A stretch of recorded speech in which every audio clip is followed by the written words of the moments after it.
మొన్న మేమంతా కలిసి ట్రాక్టర్ లో కనుపూరు జాతరకి వెళ్ళాము. అన్నట్టు ఈ వాహనాన్ని నడపబోతున్నది ఎవరో కాదు, మా హస్బెండ్. బయలుదేరక ముందే చెప్పుండాల్సింది సీట్ బెల్ట్స్ వేసుకోమని. మేము కాకుండా ట్రాక్టర్ లో ప్రెగ్నెంట్ లేడీ కానీ ఎవరైనా ఎక్కుంటే దారిలోనే డెలివరీ అయిపోయి ఉంటుంది. బండికి లైట్స్ లేకపోయినా వెళ్ళగలం కానీ పెట్రోల్ లేకపోతే వెళ్ళలేం కాబట్టి పెట్రోల్ కొట్టిస్తున్నాం. జాతరలో దేవుడి దర్శనమైనా త్వరగా అవుతుందేమో కానీ పార్కింగ్ కి ప్లేస్ మాత్రం త్వరగా దొరకదు. జాతరకు వచ్చిన వెంటనే కడుపులో ఉన్న జీవుల్ని శాంతిపరచడానికి అన్నం తినేసాం. ఏ మాటకి ఆ మాట నాటుకుడి కర్రీ అదిరిపోయింది. నైట్ మొత్తం జాతరలోనే ఉంటాం కాబట్టి ఫుల్ గా తినేసి బయలుదేరిపోయాము. దర్శనం చాలా ఫాస్ట్ గా అయిపోయింది. దేవతని చూసిన ఆ 10 సెకండ్స్ ఎంత సంతోషంగా అనిపిస్తుందో. మేము కనుపూరికి చాలా సార్లు వెళ్ళాము కానీ ఇదే ఫస్ట్ టైం ఇంత ఫాస్ట్ గా దర్శనం అయిపోవడం. చూసిన ప్రతి ఫోన్ ని పగలగొట్టేస్తున్నాడని సౌర్యకి సపరేట్ గా ఫోన్ కొనిచ్చేసాం. అదేంటో ఈసారి మాకు తెలియకుండానే చాలా బొమ్మలు కొనేసాం.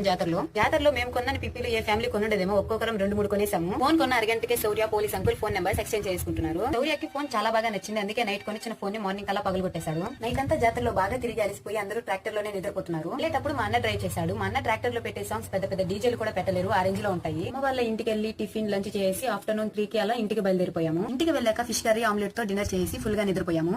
మొన్న మేమంతా